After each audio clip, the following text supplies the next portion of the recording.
When he was a teenager, he was staying over at a friend's house in an Eastern European neighborhood one night. My friend who lived in the house, who I will call Ava, had already passed out from exhaustion, while another friend who I will call Abigail and I were still up talking. We were getting bored and not tired at all, so we decided to sneak out, once looking back. I have no idea what we were thinking.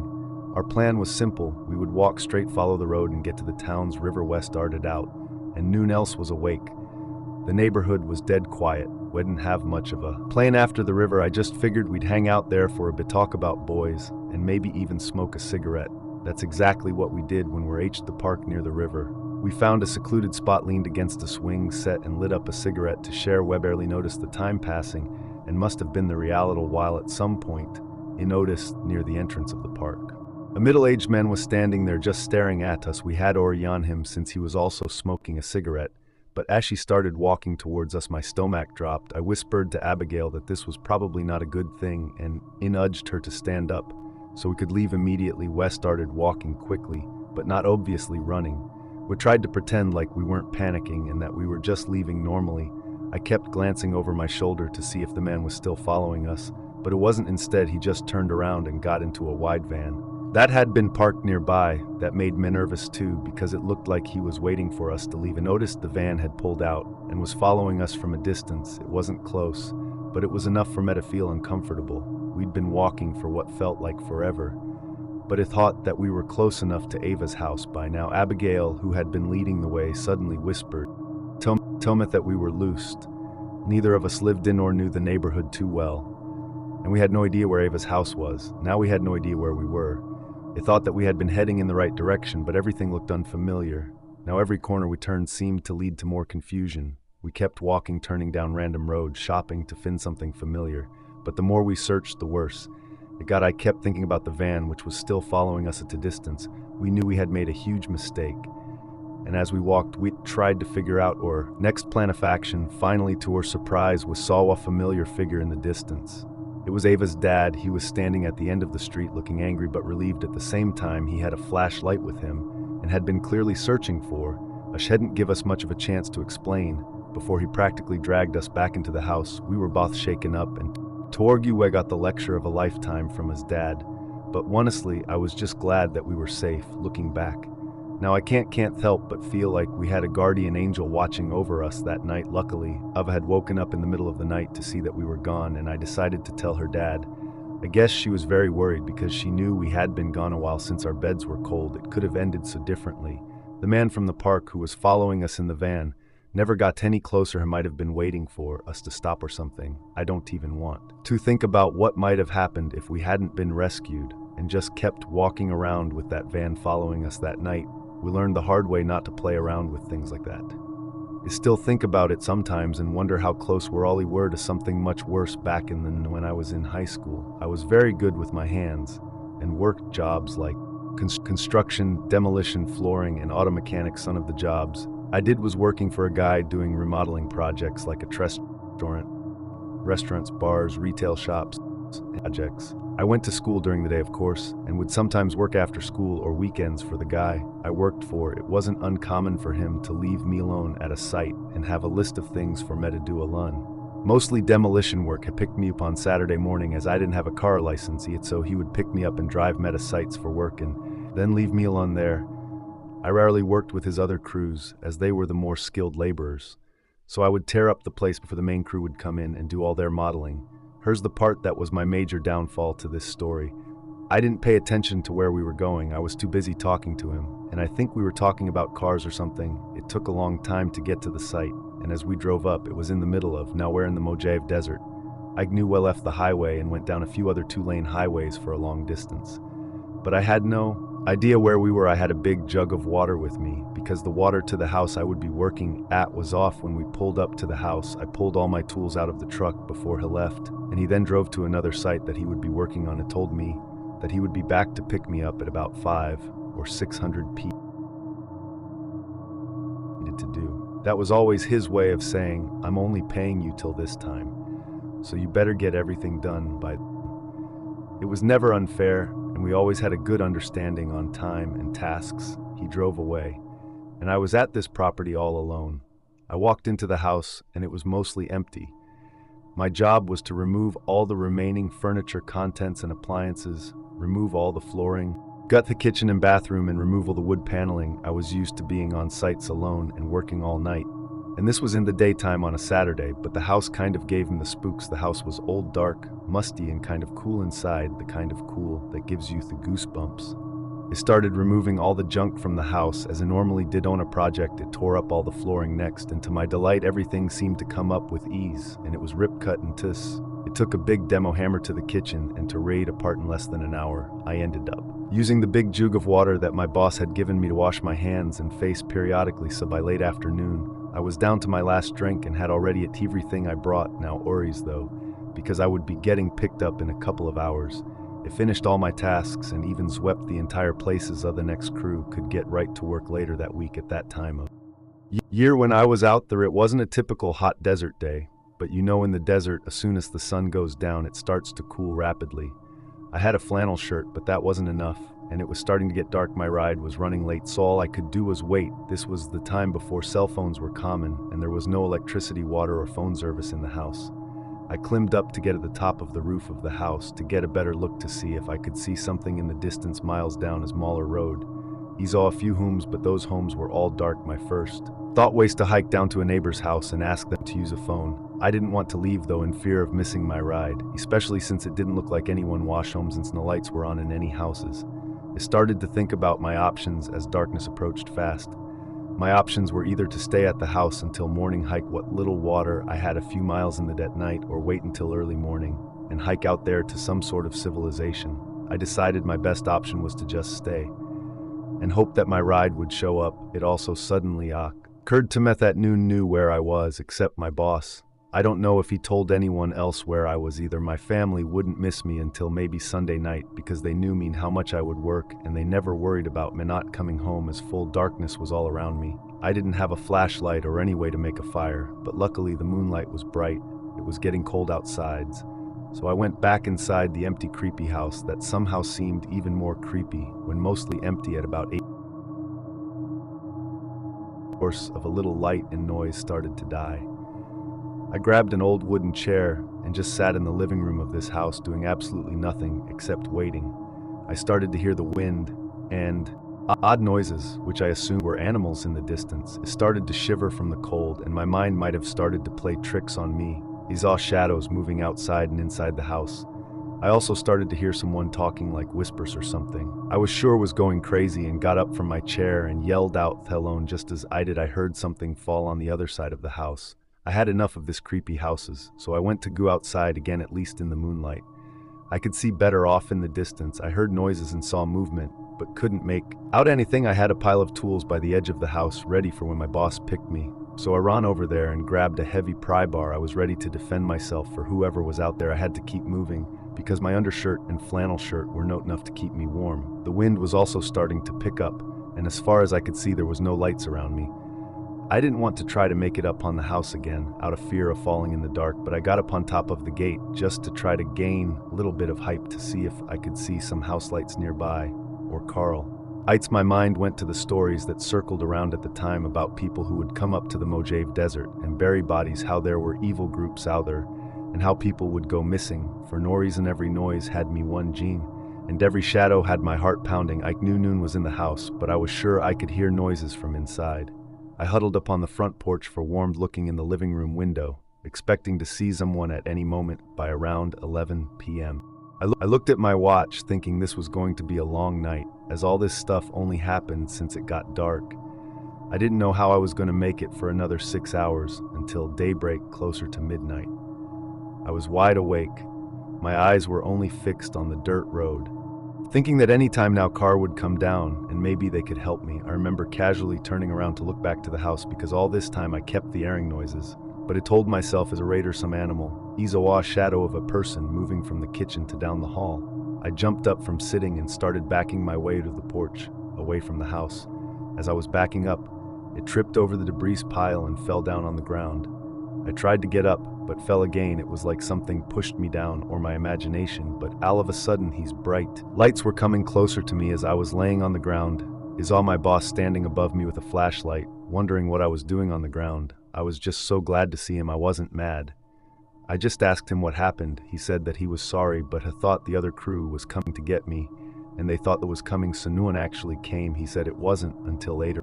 The evening hesked the other crew leader about how far along the house I had got, and that's when they realized I was still out there, and my boss felt really bad and told me he was going to pay me for the entire time.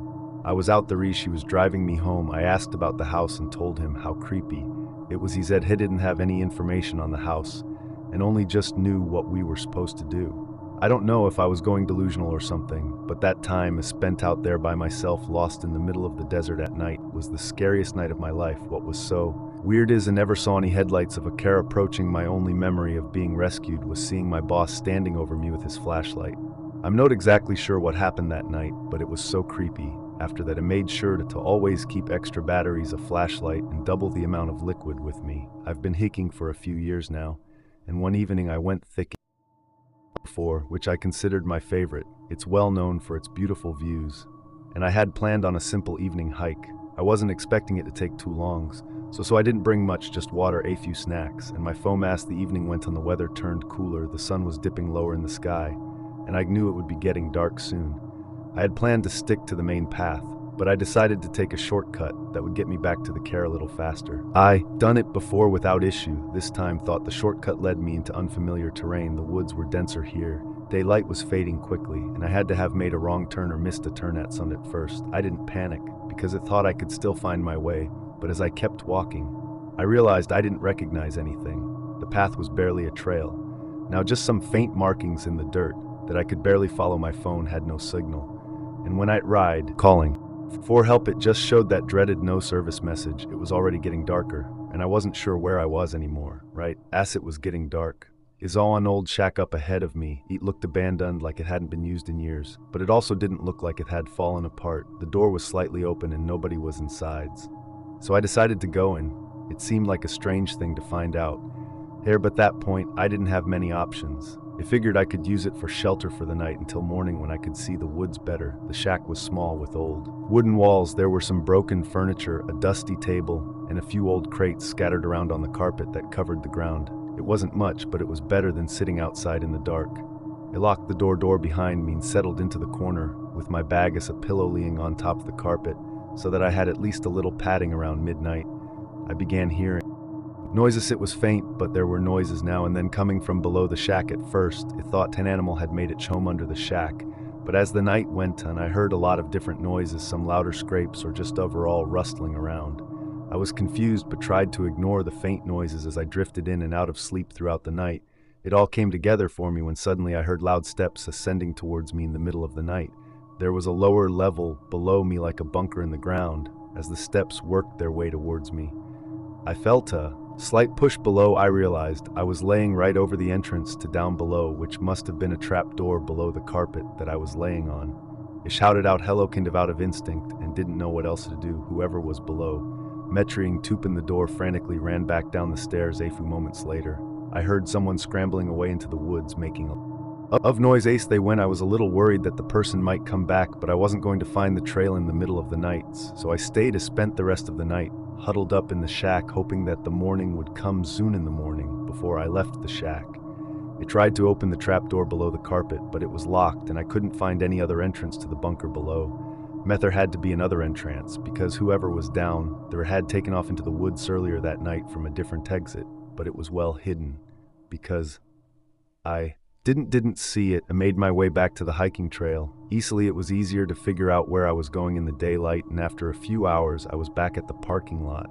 I immediately reported what I found to the authorities, but when they asked for the details on the location, I couldn't give the man exact spot. The area was so far off the main trail, and I don't know if the authorities ever even looked for the shack and bunker, or if they ever found it. Maybe they didn't take me seriously or figured it was nothing to worry about. To this day, though, I questioned myself why someone needed a hidden bunker below an old wooden shack in the middle of the woods, for it must have been some sort of extreme doomsday prep type of person, or someone who's up to no good. Of my last years at church camp, when I was a teenager, I got a good scare and learned a good life lesson. I was 14 and my friend Tyler and I had stuck out of our cabin after out time wedn't plan to go over just a short walk around the campgrounds. We wanted to explore a little, talk about whatever was on our mind, and maybe see if we could scare each other. We were bored. We had spent the whole week at camp doing all the usual stuff like hiking, swimming, and the evening campfires. But that night we felt like doing something different. We didn't realize how dumb it was until it was too late. We left our cabin quietly, trying not to wake anyone, and walked down the path towards the woods behind the camp. The camp was isolated with no houses for miles, no street lights, just trees and a couple of small buildings scattered around. We knew the Credi well, but we had never tried to navigate it in the pitch dark. We wandered for what felt like a while, just talking and laughing in the dark. We figured we'd make it back before anyone noticed that we were gone, but when we turned around to head back, we realized the camp didn't look the same. The trail we had followed into the woods didn't seem familiar. The lights from the cabins were not where they should have been, and the shadows from the trees were deeper, like they were closing in. Tyler and I started walking faster, but it only made things worse. The more we tried to get back, the farther we seemed to get. The trail was different. It twisted and turned in ways we didn't remember, and the path narrower. It was like the woods were alive, shifting around us. We tried to retrace our steps, but it felt hopeless. By then we were both nervous. Tyler kept insisting we'd get back, that we just need to keep walking. But I wasn't so sure. My mind kept jumping to all the creepy stories we heard at campfires earlier in the week. You know, the usual scary stories about lost campers, strange sounds in the woods, and old lawns nobody really believes, but still makes you uneasy. After about an hour, West stopped. The woods were thick in the moonlight, barely cut through the branches. There was a near silence, like everything was holding its breath. That's when we heard something, a noise far off in the distance. It sounded like footsteps with the crunching of leaves and twigs, breaking. Someone was walking, but not in a normal way. It was like they were dragging their feet. We didn't say anything, but we both knew that we had to get out of the West started. Only this time it was with a sense of urgency. It felt like we had to get back before whatever was back there caught up with us. Finally, we saw one of the camp cabin's lights, faint but visible through the trees. We moved towards it, quickly trying not to trip over roots or rocks in the dark. We finally broke through the trees and went back onto the main path right in front of the main campfire area. By the time we got back to our cabin, we didn't say a word to anyone. Nobody knew we had been gone. I'm not sure what happened out there in the woods that night, but I know we both felt something wasn't right. It sounds fake, but it was the weirdest sensation ever. It felt like the woods were changing constantly, somehow trying to keep us strapped out there. The weirdest part of the whole night was that I had my watch out there with me, and according to my watch, we had been out there for at least an hour and a half, maybe even 2 hours. I wasn't sure the exact, but I know it was for sure over an hour. However, when we got back to our cabin and saw the clocks, there only half an hour had passed after that. We never went exploring in the dark again at church camp. It was a summer night when I decided to go kayaking on Lake Superior. The weather had been decent all day, and I figured I could handle an evening paddle before heading back to camp where I had my RV set up. I've been kayaking for years, so I wasn't worried. I knew the lake could get rough, but that night it seemed calm. The sunset behind the trees and I could see the shore, so I kept paddling. However, I lost track of time. 1 minute, the sky was fading from orange to purple, and the next, the world was dark. I didn't realize how far out I had gone from shore until it was too late. The lights from the distant campsite where I had launched my kayak were gone. The only thing I could see was water, and the dim outline of the shore barely visible in the moonlight. The shore didn't look the same in the dark. I paddled up and down the shore looking for my campsite, but I couldn't find it anywhere I looked. I didn't know if the light that indicated where my campsite was had gone out or been turned off. If I was just that far off, I kept paddling, but I didn't want to go too far in one direction in case it was the complete opposite ways. So I'm not sure how much land I actually covered. I didn't know how long. There may be an hour, maybe more.